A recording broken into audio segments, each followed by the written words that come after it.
اس لیے کہ امت کا حق ہے کہ کثرت سے نبی پاک کا ذکر کرے، اور اسی ذکر کا ایک پہلو بڑا وہ یہ ہے کہ اپنے محبوب پر کھل کے درود و سلام پڑھے، کھل کے درود و سلام پڑھے، صبح و شام اس کی زبان پر درود کا نغمہ جاری رہے۔ اور حضور کا یہ حق ہے امت پر کہ امت اپنے نبی کی فرما برداری کرے، امت اپنے رسول کی فرما برداری کرے، اتباع کرے، اطاعت کرے، حضور علیہ السلام کے نقش قدم چلے۔ اور پھر 5ویں نمبر پر امت کی ذمہ داری ہے کہ امت نبی پاک کے دین کی تبلیغ کرے۔ دین کی مسواک کرنا سنت ہے نا جی، پتھر کھانا بھی سنت ہے، پتھر کھانا بھی یہ بھی سنت ہے۔ نبی پاک صلی اللہ تعالی علیہ وآلہ وسلم کی محفل میلاد میں ذکر مصطفیٰ کرنا بھی سنت ہے۔ اچھا پھر مزے کی بات دیکھیں، اشتہار لگانا جو ہے نا، اشتہار، یہ تو بدعت حسنہ ہے، اور دروازہ کھٹکھٹا کے کسی کو محفل کی دعوت دینا یہ میرے محبوب علیہ السلام کی عین سنت سے ثابت ہے۔ تو جس کا زیادہ اجر تھا نا اس طرف توجہ ہی نہیں، دروازہ کھٹکھٹا کے کہ بھائی آج محفل ہے، یہ وہ سنت ہے جو میرے محبوب نے طائف جا کے ادا کی تھی۔ لوگ کہتے ہیں بڑا خرچہ کیا، بھائی کیا خرچہ کیا ہے؟ کہتے ہیں میں 26,000 دے اشتہار چھاپے۔ بھائی سب سے زیادہ ضروری کام، بہت سارے ایسے بد مذہب ہیں، ان کے بڑے بڑے ایسے مبلغ ہیں جن کا آپ نے کبھی اشتہار نہیں دیکھا ہوگا، مجمع ہزاروں میں، اس لیے کہ وہ ان کا ہر بندہ اشتہار بن جاتا ہے، ہر بندہ۔ تو یاد رکھیں نبی کریم صلی اللہ علیہ وسلم کا یہ حق ہے کہ امت محبوب کا ذکر کرے، تذکرہ کرے، دین کی تبلیغ کرے، اور حضور کے دشمنوں کے ساتھ بغض رکھنا یہ بھی نبی پاک کا حق ہے۔ ایسا نہیں ہو سکتا کہ ایک بندہ حضور کی بے ادبی کرے، توہین کرے، محبوب کے نواسوں کو باغی کہے، حضور علیہ الصلوۃ والسلام کے صحابہ کو برا کہے اور ہمارا یار بن جائے۔ یہ حضور کا حق ہے کہ ہم نبی پاک کے دشمنوں کے ساتھ اپنے دل کے اندر کجی رکھیں، ان سے بچیں۔ میری باتوں کی سمجھ آ رہی ہے میرے بھائیوں؟ یہ حقوق ہیں جو ہم نے نبی پاک علیہ السلام کے حق ادا کرنے، اور جس سے محبوب کو محبت ہے اس سے محبت کرنا بھی ہماری ذمہ داری ہے۔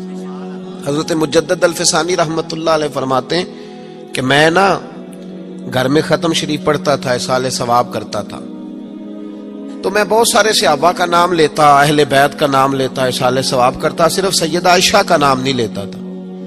تو کہتے ہیں مجھے نبی پاک صلی اللہ علیہ وسلم خواب میں ملے اور سرکار نے فرمایا شیخ احمد تجھے پتہ ہے نا میں اکثر کھانا عائشہ کے دسترخوان پہ کھاتا ہوں، تو اس کا ذکر ہی نہیں کرتا۔ تو ہر اس شخص سے جس سے محبوب نے محبت کی، ہر اس شخص سے محبت کرنا یہ نبی پاک کے حقوق میں شامل ہے۔ سب سے پہلی بات یہ کہ امت محبوب پہ ایمان لائے۔ کس طرح ایمان لائے؟ کہ جو حضور کہہ دے امت سمجھ جائے کہ اسی میں میری بہتری ہے، امت مان جائے آنکھیں بند کر کے۔ غیر مشروط اطاعت ہے ہی صرف نبی پاک کی، اس میں کوئی شرط نہ لگائے، مانے اور دل سے مانے۔ یہ نہ کہے کہ یہ کیسے ہو سکتا ہے مولوی صاحب آپ کہہ تو صحیح رہے پر دنیا بڑی دور چلی گئی ہے، وہ دنیا داری بھی کرنی پڑتی ہے، اس میں گنجائش تلاش نہ کرے۔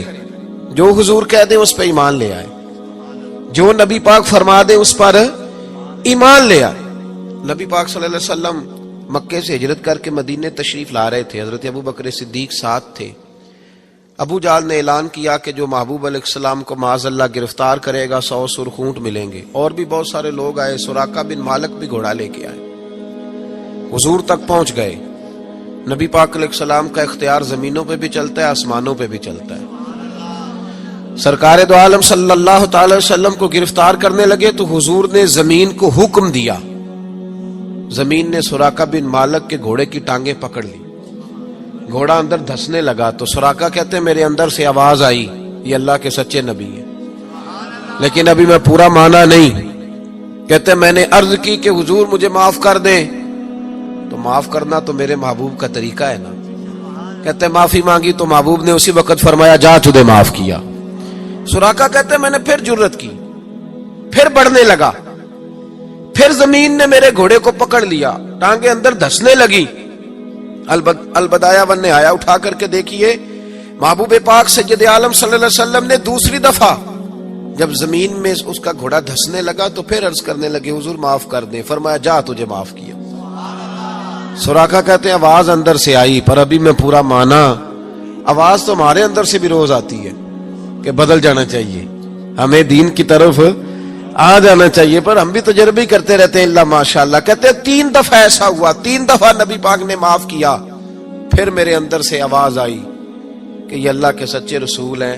جب تیسری دفعہ معاف کیا تو محبوب مسکرانے لگے. ایک کسرا کا بادشاہ تھا، توجہ ہے میری بات پر. کسرا کا ایک بادشاہ تھا تو ہاتھوں میں کنگن پہنتا تھا، موٹے موٹے سونے کے کنگن. وہ جب بات کرتا نا تو کنگن ہلتے، جس طرح ہمارے حکمرانوں کے بڑے للے تو للے نہیں. آپ کا ایک ایسا وزیر اعظم گزرا ہے جو دلی سے کپڑے خریدتا تھا اور آسٹریلیا سے سلوایا کرتا تھا. یہ غریب قوم کے حکمران ہیں. چلے خیر، ان کی میں کیا بات کروں. اب تو پیروں کی گاڑی بھی 1.5 کروڑ کی آتی ہے، ان کی میں کیا بات کروں. اب تو لوگوں کو فقر کا درس ہے. دنیا کو کہتے ہیں فقیر ہوتے جاؤ، خود امیر ہوتے جاتے. اب تو یہاں بھی حال بڑا اللہ ماشاءاللہ عجیب ہے. اس طرف کیا جاؤں، یہاں بھی رونا بڑا سخت ہے. غریب سادہ تو رو رو کے ہو گیا تائب، کاش اس پیر مغاں کو بھی مل جاتی توبہ کی توفیق. اور اقبال نے کہا یہ نذرانہ نہیں، یہ سود ہے پیران حرم کا جو لگایا ہوا ہے ٹیکس. آئے ہو تو کیا لے کے آئے ہو، عام دام برسر مطلب. وہ کسرا کا بادشاہ جو تھا وہ کنگن پہنتا تھا، جب بات کرتا تھا تو بجتے تھے. تو مشہور بڑے تھے کہ اس کے کنگن ہیں بھائی.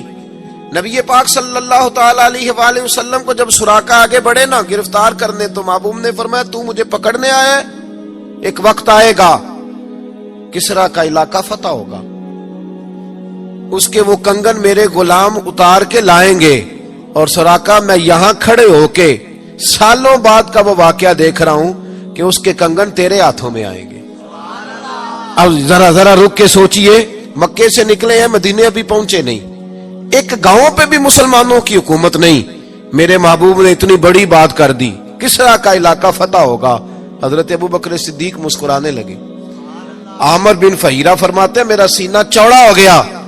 بھئی تمہیں کیا ہوا؟ کہنے لگے محبوب نے کہہ دیا ہے تو انشاءاللہ علاقہ فتح ہو کے رہے گا. ساڈے نبی دی زبان، ساڈے واسطے قرآن.